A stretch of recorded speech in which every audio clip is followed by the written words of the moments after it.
제가 어릴 때 시골에서 예배를 하다가 어머니가 서울을 가는 바람에 서울을 따라가게 됐습니다.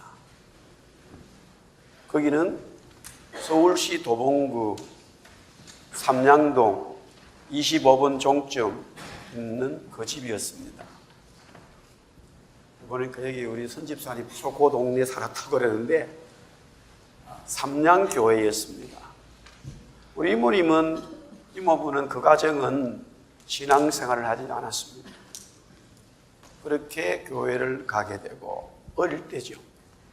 그래서 옛날에는 다른 교회에 가서 예배드리면 그 예배를 참석했다라고 하는 그 사인을 받으면 그걸 받아가지고 다시 시골에 와서 보여주면 너가 예배를 참석했구나. 그래서 출석으로 인정해 줬어. 기본적으로 학교처럼 1년 주일학교 출석 개근상을 받을 수 있고 또 그것이 6년 되면 6년 개근상을 받는 그런 시대였습니다. 교회도 개근상도 주고 빠지지 않으면 그런데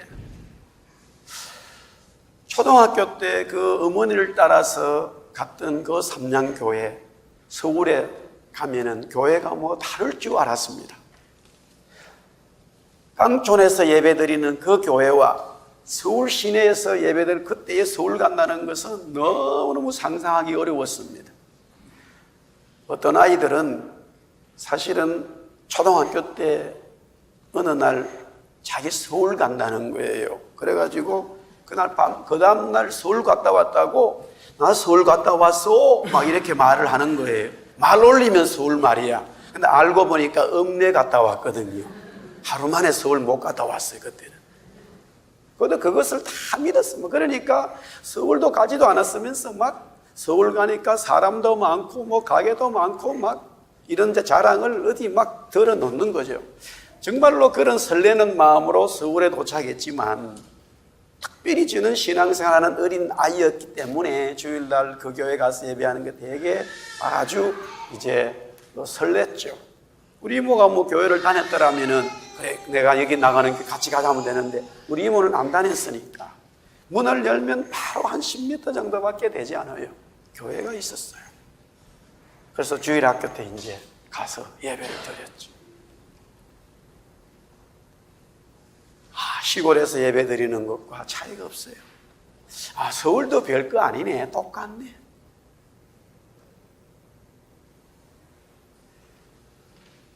우리가 성경을 보면은 우리는 지금 성경을 굳이 Old Testament, New Testament로 나눠놨어요. 그래서 Old다, New다. 똑같은 말은 Testament, Old Testament 하는 말은 똑같아요. Testament라는 말은 똑같아요. 그러나 정말로 성경을 본다 그러면 올드지 뉴든 같은 성경이라는 것이죠. 예수님이 오시기 전을 구약이라고 말한 것뿐이고 예수님이 오신 이유를 신약이라고 말한 것뿐이죠. 동일한 개념으로 오늘 예수님이 성만찬, 최후의 만찬을 제자들과 하면서 빵을 주고 또 포도주를 주면서 이것은 내 피인데 새 언약이다라고 그랬어요. 새 약속이다. New Covenant라는 말이에요. 프라미스와 커버넌트는 같은 뜻이지만 조금 더 커버넌트는 법적인 효력이 있어요. 그것은 일반적인 약속, 목사님 정심 한번 합시다. 그래도 안 하면 그만이야. 그런데 둘이 만나가지고 쌓인 언제 몇 월 며칠 점심 국밥 딱 하면 해야 되는 거예요. 안 하면 벌금이 있어. 티켓이 있어. 뒷받이 돈이 있어. 뭔가 있어. 계약은 반드시 무언가가 공식적으로 서류를 만드는 거예요. 그런데 구약에도 여전히 언약이라는 말이 수십 번 사건마다 언약이라는 말이 흘러 넘쳐요. 그런데 예수님은 그것을 언약이라고 하면서 새 언약이라고 말했는데 이 새 언약이라고 말한 것을 의사였던 누가는 그대로 새 언약이라고 적었고 또한 구약의 이 말씀을 통달했던 바울 또한 고린도 교회에 편지하면서 똑같이 새 언약이라고 말했는데 마태와 마가는 동일한 사건을 언약이라고 적었다라고 하는 거예요. 두 사람은 언약이라 적었고 두 사람은 새 언약이라 적었다 이 말이에요. 그러면 그 말이 틀리느냐? 틀린 말이 아니더라는 거예요. 그런데 마지막까지 남았던 요한은, 반모섬에서 계시를 받았던 요한은, 사랑의 사도였던 요한은 이 사건을 무엇으로 적었느냐? 언약이라는 말을 쓰지 않고, 우리 한번 따라합시다. 새 계명. 따라합시다. 새 계명. 요한은 이 예수님이 주신 이 사건을 새 계명을 주었다라고 말한 거예요. 새로운 계명, 새로운 언약, 그냥 언약, 계명 다 같은 것이었다는 거예요. 오늘 종료주일을 맞이하면서 또한 한 주간 고난주간 우리가 맞이하면서 그렇다면 언약, 아니 새 언약이 뭐냐 이거예요. 하나님께서 말씀하시는 성경에 교회에서 말하는 언약이 뭐냐 이거예요. 오늘 그 첫 번째 제일 중요한 언약은 새 언약은 이것입니다 라고 하는 첫 번째 답을 한번 내리고, 다음 주일날 또 두 번째 답을 내리고, 고난주간에는 그 언약, 새 언약 사건에 있었던 모든 내용들을 한 번씩 새벽마다 보면 좋을 듯 싶습니다. 할렐루야. 언약이라는 단어의 의미는 성경에서 이 히브리적인 사고의 관점에서는 네 가지가 있습니다. 다시 말합니다. 여러분들 제가 교재를 그다 집어넣었으니까요, 잘 들으시기 바랍니다. 성경이 말하는 이 히브리 사람들의 계약, 언약은 네 가지가 있다 이 말이에요. 그 첫 번째는 뭐냐면은 먹는 거예요. 음식을 함께 나누는 거예요. 언약이라는 단어 속에는 음식을 먹고 음식을 먹는다는 개념 속에 제사가 들어있어요. 그것은 다시 신약에 와가지고는 예배지요. 첫 번째 뜻이 뭐라고요? 언약의 첫 번째 뜻이 먹는다는 거예요. 그 먹는 것은 음식을 먹는 건데 제사라는 개념이 들어있어요. 두 번째는 사이라는 거예요. 사이. 아버지와 아들 관계예요. 교인과 목회자, 대통령과 백성, 예수님과 제자들 둘의 관계, 사이라는 뜻이 있어요. 그러니까 언약 당사자들 간의 관계를 말하는 것이죠. 세 번째는 선택한다는 뜻이 있어요. 이 언약이라고 하는 히브리 단어의 원래의 의미가 세 번째는 선택하다는 거예요. 택한다는 뜻이 있어요. 그리고 이제 마지막 네 번째는 속박하다는 거예요. 속박. 구속이 되어버린다는 거예요. 오히려 자유라는 단어가 없고 속박한다는 단어가 있어요. 이것은 무언가를 체결해서 무언가를 서로 합의해서 이제는 너와 나는 형제다, 너와 나는 한 가족이다, 너와 나는 이 집을 사기로 했다, 같이 살자, 이런 결속의 의미가 있습니다. 그런데 이 네 가지의 단어들을 보더라도 분명히 계약을 맺으면 합법적으로 논리적으로 계약을 맺으면 쌍방 간에 있어서 동일한 어떤 권리와 권위가 있습니다. 그것이 계약의 원칙이지요. 그런데 이 단어의 의미도 그렇지만 이제 이 단어의 의미를 가지고 풀어가겠습니다만은 내용을 보면 요사이 우리가 쓰는 갑을의 관계입니다. 분명히 언약을 체결하는데 이 관계는 갑과 을의 관계가 되어져 있어요. 갑은 너무 세고 을은 전혀 힘이 없는 내용으로 계속적으로 전개된다는 사실입니다. 그게 어떻게 된 것일까? 먼저 창세기 15장은 하나님께서 아브라함을 갈대아 우르에서 불렀습니다마는 성경은 말하기를 그는 아들이 없다라는 것이었어요. 시간이 지나면서 하나님께서 아브라함을 부르셔서 복을 주신다고 하지만 시간이 지나도 아브라함은 부부를 통하여 자녀를 얻지를 못했습니다. 그런데 하나님은 아브라함을 부르시고 아브라함이 갈대아 우르를 떠나서 하란을 거쳐가지고 가나안 땅에 와서 생활하는데 엄청나게 부자가 되도록 만들어 주셨습니다. 너무너무 많은 가축들이 생겼어요. 그 가축들을 또 보호하는 이끄는 종들도 많아졌어요. 그것은 전적으로 하나님께서 이민자의 삶을 살아가는 아브라함에게 복을 주셨다라고 성경은 말씀하고 있어요. 눈에 보이는 험악한 그런 이민자의 삶 속에서 가족 없이 살아가는 그 처절한 이민 땅의 이 가나안 땅의 삶이었지만 하나님이 아브라함과 함께 하셔서 아브라함 점점 소유가 많아졌습니다. 그런데 그 많은 종들 중에 종도 수백 명이 됐어요. 롯을 구원할 때 360명의 이 종들을 데려가는 진짜 어마어마한 거부가 되는 상상을 초월하는 이런 아브라함의 거부가 되었어요. 사회로 말하면 그냥 그룹 회장님 같은 그런 은혜가 있다 이 말이겠지요.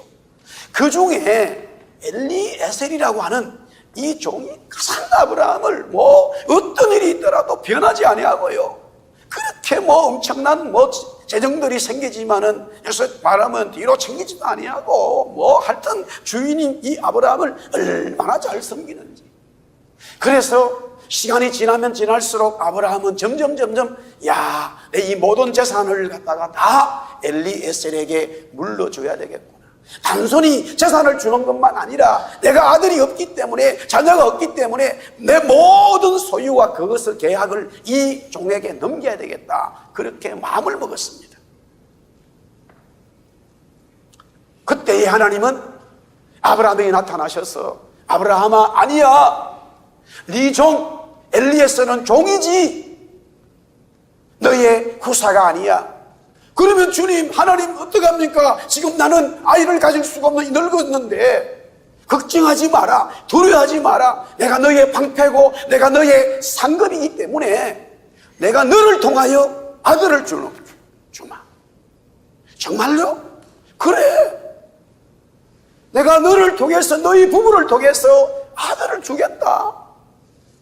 할렐루야. 예 감사합니다 하고 아브라함이 그 하나님의 말씀을 받았어요. 그때 하나님 뭐라고 하냐면 아브라함이 그때 너는 의로운 자야. 하나님께서 말씀하신 그 말씀을 아브라함이 아멘으로 믿으니까 너는 이제부터 의로운 자야 라고 하나님이 명령해 주셨어요. 그리고는 아브라함이 이렇게 물어요. 하나님 이제 하나님 말씀 믿는데 그걸 그래도 저도 하나님 주신 말씀을 제가 믿었는데 뭔가 이렇게 계약을 맺어야 될 거 아닙니까? 표시라도 있어야 될 거 아닙니까?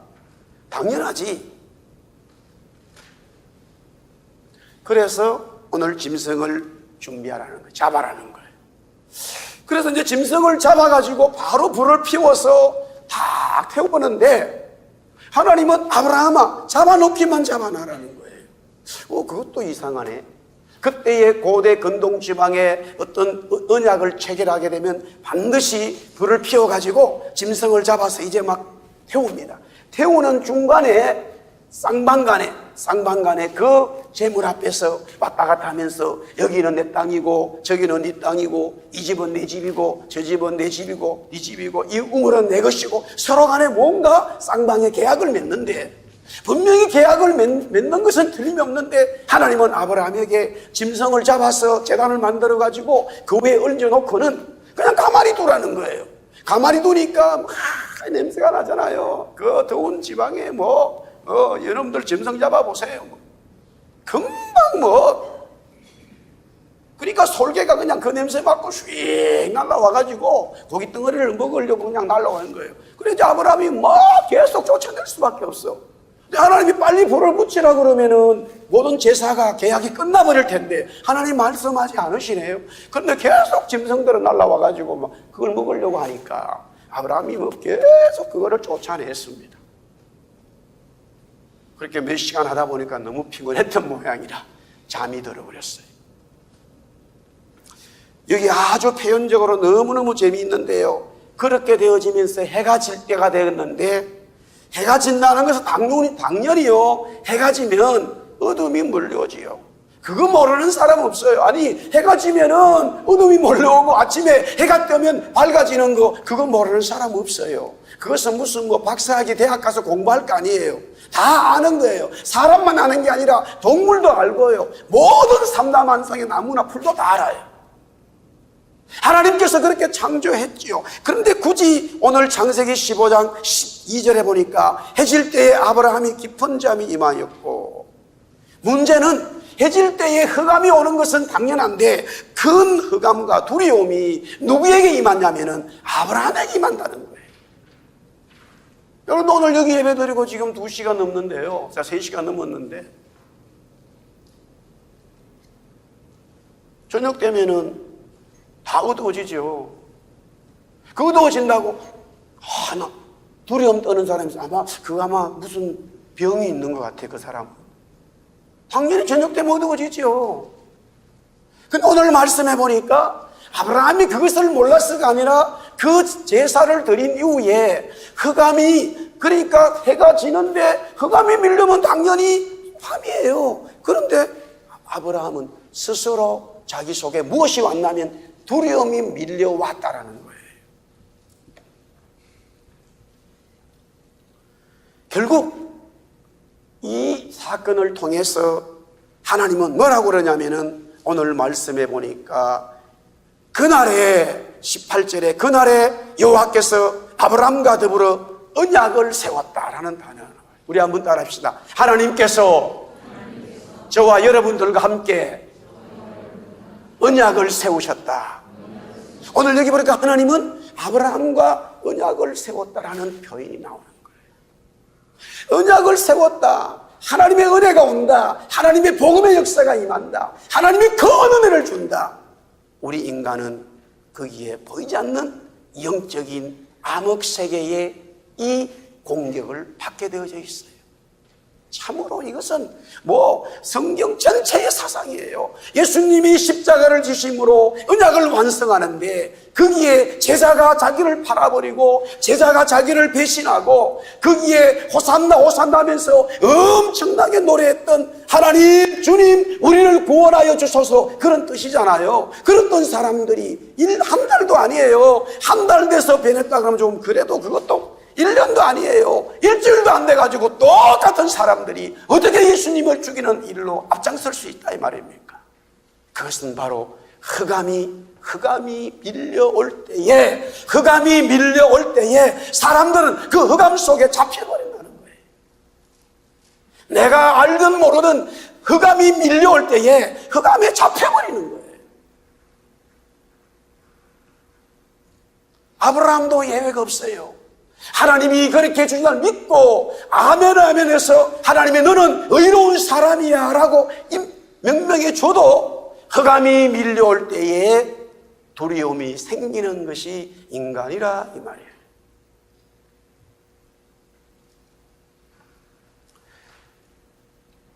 똑같이 예수님이 빵과 포도주를 가지고 유월절을 지키면서 제자들에게 포도주는 내 피다 라고 의역을 해주면서 거기서 끝난 것이 아니라 이것은 내 새 언약이다 라고 했어요. 언약이 뭐냐 이거예요. 새 언약은 또 뭡니까? 자, 먼저 이 단어적으로 첫 번째 먹는다라는 뜻인데 그것은 바로 제사라고 말했어요. 오늘 하나님은 아브라함에게 언약을 체결함에 있어서 짐승을 잡아서 바치라는 거예요. 하나님께서 아브라함이 드리는 음식을 드시기 위하여 제사를 드리려고 말씀합니다. 짐승을 잡아 태움으로 나는 연기를 하나님은 받으시고 그것을 영적인 세계에서 하나님의 입장에서 그 제사를 받으셨다, 흠양하셨다, 하나님이 드셨다라는 거예요. 우리의 표현은 하나님이 음식을 잡수셨다라는 것인데, 하나님은 신이시기 때문에 먹고 주무시고 이런 분이 아니에요. 그것을 표현적으로 제사의 제물을 태울 때에 그 연기를 받으셨다. 그래서 하나님이 액셉트 하셨다. 하나님이 흠양하셨다. 하나님께서 은혜 주셨다. 응답하셨다. 이렇게 인정하는 것이지요. 그래서 구약에는 모든 것이 전부 다 제사법에 관계되어 있어요. 성막을 만들고 모든 절기를 만드는 거기에 핵심은 모든 이스라엘 백성들이 하나님 앞에 제사하는 법을 하나님은 모세를 통하여 제사법을 아주 디테일하게 가르쳐 주는 것이죠. 왜? 언약을 얘기하고 싶은 거예요. 왜 하나님은 모세를 통해서, 아니 아브라함을 통해서, 또 노아를 통해서 그렇게 오다가 이 출애굽의 역사를 통해 모세에게 제사의 완벽한 모형을 말씀해 주셨느냐? 언약을 이야기하고 싶은 거예요. 종종 사람들은 그림자를 계속적으로 실체인 줄 알고 붙들고 가는 이런 우매한 일이 있지만, 성경은 말하기를 구약에 있는 모든 제사는 언약을 보여주시는 것인데 그 언약의 실제는 바로 그리스도라라고 히브리서 기자는 제사를 통해서 확정하고 있습니다. 그래서 언약은 예배로, 제사로 시작되는 거죠. 그 다음에 두 번째 관계성을 보겠습니다. 물론 제자들이 예수님하고 음식을 먹는 것도 마찬가지죠. 지금 유월절을 지키면서 빵과 포도주를 먹고 있는 그것이 신약의 제사요 예배였다는 사실이죠. 그 다음에 관계성입니다. 두 사람 간의 언약을 채용하는 두 사람의 관계지요. 오늘 여기 창세기 15장 18절에 그날에 여호와께서 아브라함과 더불어 언약을 세웠다. 하나님이 아브라함과 더불어 하나님과 아브라함 두 당사자 간의 언약의 체결이 이루어지고 있습니다. 마찬가지로 예수님과 제자들 간의 두 당사자 간의 체결이 되어지고 있음을 우리는 보게 되어집니다. 여기에서 하나님은 아브라함과 언약을 체결하면서 아브라함아, 하늘의 별처럼 바다의 모래처럼 너 후손들이 많아질 거야. 그것은 온 세상의 사람들을 대신하는 대표적인 언약 체결이었습니다. 마찬가지로 예수님이 유월절을 지키면서 12명의 제자들과 이 새 언약의 이 체결을 하시는 그 음식 나누는 그 장면에서 결국 예수님은 제자들에게 온 세상을 향하여 복음을 전하라. 온 민족을 그리스도의 나의 제자로 삼아라. 너희들은 가서 이 복음을 전하라 라고 주님은 말씀하게 되어집니다. 대표성을 말하는 것이지요. 바울 사도는 한 사람으로 말미암아 죄가 들어왔고 한 사람으로 말미암아 의가 들어왔다라고 했어요. 한 사람은 인간의 원조인 아담이요, 그로 말미암아 죄가 들어왔기 때문에 모든 사람이 죄인이 되었다는 것이고요. 또 한 사람은 예수님이지요. 완전한 인간인 한 사람, 예수님으로 말미암아 의가 들어왔기에 모든 사람이 의인이 될 수 있다 이 말입니다. 그런데 그 두 번째 모든 사람이 의인되는 거기에는 조건이 하나 있어요. 그 조건이 뭐냐? 바로 믿음으로 그 사실을 인정하는 거예요. 예수님이 한 사람으로 오셔서 모든 사람들의 구원을 이루셨다. 그것은 나하고 관계없어. 그것을 반영하는 것은 주님과 그 사람 간의 관계에 이 언약이 체결이 되지 않는 것이죠. 믿음으로 반응함과 동시에 언약이 영적으로 체결되어진다라는 거예요. 할렐루야. 그런데 보세요. 이렇게 하나님은 아브라함을 택하셨고 예수님은 12명의 제자들과 이제 함께 만찬을 나누는데, 선택이라고 하는, 택함이라고 하는 이 언약의 의미에서 하나님은 그 많은 사람들 중에 아브라함이라고 하는 한 사람을 택했어요. 그뿐만이 아니라 예수님은 그 많은 사람들 중에 12명을 자기의 제자로 택했습니다. 그러므로 이 부분에 대한 이 부분에 대한 것이 성경 전체에서 내가 믿어지고 이렇게 동의가 안 되면은 하나님은 사랑하시는 분인데 왜 저 사람은 택하고 나는 택하지 않았냐, 이런 이야기가 성경의 진리도 모르고 하나님의 속성도 모르면서 내가 생각하는 인간의 이 본성, 인본주의적이고 이성주의인 그 사고로 막 이야기합니다. 전도하다 보면 얼마나 그런 얘기 많이 나오는지 몰라요. 이거 설명할 길이 없어요. 그러나 분명히 계약을 맺는 이 언약에서 하나님은 창조주고 아브라함은 피조물이에요. 예수님은 인간으로 오셨지만 구원자고 제자들은 앞뒤를 모르는 자기중심적인 사람들이에요. 창조주와 인간이 어떻게 언약을 체결할 수 있습니까? 없지요. 그러나 그것을 언약 체결함에 있어서 성경은 무엇이라고 설명하냐면 바울은 하나님이 우리를 선택하셨다라는 거예요. 하나님이 장현철 목사를 선택하신 거예요. 하나님이 여러분들을 선택하신 거예요. 할렐루야. 우리는 그 언약의 페이퍼를 들고 갈 자격도 없어요.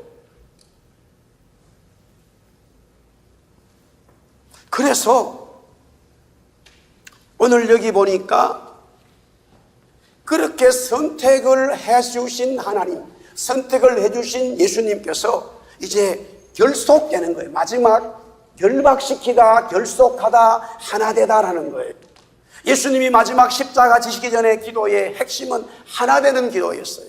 예수님과 제자가 하나되고 모든 성도들이 하나되어지는 이 하나되는 역사를 기도했어요. 구원받은 하나님의 성도들은 하나되는 역사를 만드는 거예요. 그래서 성령 받았을 때에 이스라엘, 이 유다가 망했던, 이스라엘이 망했던 그 이유는 보면은 하나님의 말씀과 하나 되지 못하는 거예요. 이쪽 말씀이 옳다, 저쪽 말씀이 옳다, 예레미야 말씀이 틀리다, 이쪽 사람이 옳다. 그것이 계속적으로 논쟁이 되어져요. 그러나 성령을 받았을 때 제자들은 한 마음 한 뜻이 되었고, 베드로가 설교하든 요한이 설교하든 야고보가 설교하든 그 위에 바울이 설교하든 스데반이 설교하든 빌립이 설교하든 누가 설교하든 관계없어요. 누가 이끈 관계없어요. 다 하나님 안에 한 형제이고 하나님 안에 한 복음의 공동체인 것을 고백하고 있는 거예요. 그렇다면 고린도 교회의 문제는 뭡니까? 바로 하나 되지 못한 것이었어요. 바울이 고린도 교회를 지적하면서 새 언약의 성찬의 피를 의미를 가르쳤는데 그 이유는 바로 결속되지 못했다라는 것이죠. 하나님은 아브라함과 하나 되시고 예수님은 제자들과 하나 되는 이 놀라운 사건 속에 보면은 아브라함도 그렇고 제자들도 그렇고 전혀 자격이 없어요. 하나님이 하시는 그 일에 무언가가 할 수 있는 그럴 만한 조건과 능력이 없어요. 그래서 오늘 창세기 15장 17절에 보니까 해가 져서 어둠이 막 왔을 때에, 해가 져서 어둠이 밀려왔을 때에 아브라함에게는 무슨 두려움이 밀려왔는데 그때에 하나님은 역사하시는 거예요. 연기나는 화로가 보이며 타는 횃불이 쪼갠 고기 사이로 왔다 갔다 하는 것을 아브라함은 보게 된 겁니다. 놀라웠습니다. 아무 사람도 없는데 어느 순간에 불이 하나 딱 나타난 거예요. 그 불이 진짜 불이 우리 올림픽 하듯이 성화 봉송하는 그 불이 나타나더니만은 그 쪼갠 고기 사이로 왔다 갔다 하더니만은 결국 그 고기들을 확 잘라버리는 거예요. 왔다 갔다 했다는 것은 바로 계약을 체결했다는 거예요. 그 고기 사이로 서로 간에 이게 요 사이로 말하면 페이퍼에 사인을 하는 건데 그 시대는 그렇게 했다 그래요. 그냥 물론 고기를 잡아가지고 제단 위에 올려놓은 거지만 하나님 말씀하셔서 아브라함 그냥 이렇게 보고 있었어요. 오늘날 현실적으로 이래 되면요, 만약에 어떤 기업이 굉장히 잘 됐다 그러면 가만히 보고 있으면 당신에게는 주식이 아무것도 없어요. 당신이 우리 회사가 아무리 잘 돼도 당신이 돌아갈 게 아무도 없어요. 그게 세상의 법칙이에요. 당신이 우리가 할 텐데 뭐 했냐? 보고만 있었잖아요. 구경꾼이 무슨 얻으려고 하는 생각을 가졌냐? 그런데 아브라함은 그냥 보고 가만히 있었어요. 아무것도 한 게 없어요. 그런데 하나님은 그렇게 말해요. 그 제단 왔다 갔다 하신 그 불을 보고 난 이후에, 하나님이 그렇게 하신 이후에 아브라함 보고, 아브라함아, 내가 너하고 이 언약을 체결했다, 그렇게 말해요. 그것을 하나님의 전적인 선택의 은혜라, 이렇게 바울은 고백했어요. 할렐루야. 또한 마찬가지예요. 예수님이 제자들과 성만찬하면서 제자들이 무언가 한 게 없어요. 그런데 예수님은 그렇게 말해요. 제자들에게 빵을 주고 제자들에게 포도주를 주면서, 제자들아, 베드로야, 요한아, 야고보야, 내 언약의 피라, 그렇게 말해요. 예수님과 제자들은 하나가 되었고 하나님과 아브라함은 하나가 되었습니다. 그렇다면 정리를 하겠습니다. 오늘 첫 번째로 언약, 새 언약이 뭐냐 이거예요. 우리 한번 답을 내리고 정리하겠습니다. 언약, 새 언약은, 따라서 언약, 새 언약은 예수님의 죽음이다. 그것이 언약이고 그것이 새 언약이에요. 성경이 말하는 언약이 뭐냐? 구약적인 표현은 언약은 다 짐승을 잡는 거였어요. 출애굽할 때에 어린 양을 잡아서 문선지에 바르라는 거예요. 모든 제사에서 양을 잡아서, 짐승을 잡아서 그 피를 제단에 뿌리라는 거예요. 그리고는 그 짐승을 태우라는 거예요. 그게 뭐냐? 언약인데 예수 그리스도의 죽음을 말하는 거예요. 예수 그리스도의 죽음이 언약이고 예수 그리스도의 죽음이 새 언약이라고 예수님이 직접 말씀하고 있습니다.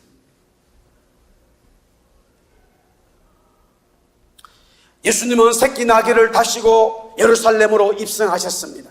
많은 사람이 예수님을 영접하며 호산나 외쳤습니다. 호산나는 지금 당장 구원해 주소서라는 거예요.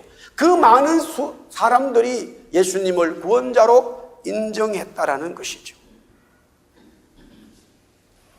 예수님은 그 사람들에게 나귀를 타고 쭉 지나가시는 것은 새 언약, 새 언약, 왕으로서의 새 언약을 집행하고 있습니다.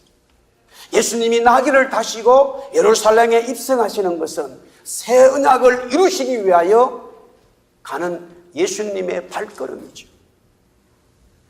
그렇다면 이런 백성들의 모습을 담아서 예수님은 이스라엘의 구원자 왕으로 등극하셔서 새 언약을 성취해야 되지 않습니까? 하지만 사람들이 생각하는 예수님의 왕의 언약의 성취는, 왕의 등극은 너무나 거리가 멀었습니다. 사람들이 생각하는 왕, 사람들이 생각하는 왕의 취임, 언약의 취임자가 아니라 하나님이 원하시는 그리스도의 이 언약의 취임이 이루어지고 만다는 사실이죠. 짐승을 잡아서 하나님께 드림으로 하나님은 아브라함을 의로 여겨 하나님의 백성으로 삼아 주셨습니다. 언약의 체결이지요. 어린 양을 잡아 하나님께 드림으로 하나님은 이스라엘 백성들을 애굽에서 구원하여 주셨습니다. 언약의 체결입니다. 그러므로 언약은 무엇인가? 하나님이 원하시는 짐승의 피였습니다. 그 피는 하나님 자신의 아들 예수 그리스도를 의미하고 있지요. 이것을 예수님은 새 언약이라고 말씀했습니다. 그러므로 언약과 새 언약은 동일한 것이죠.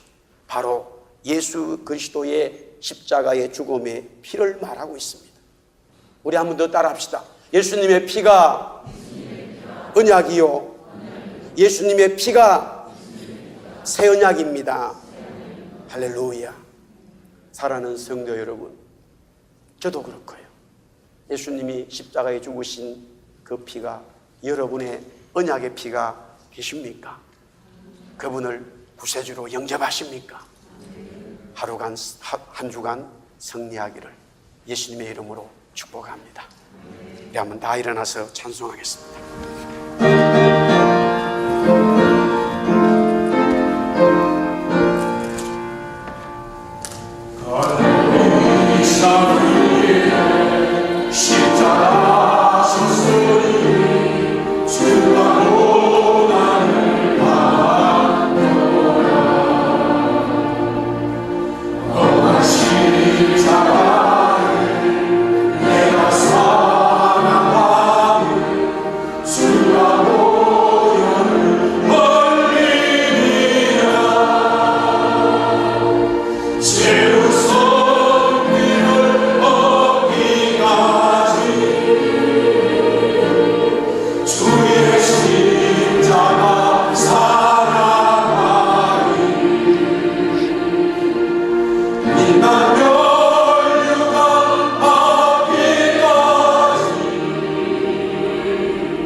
제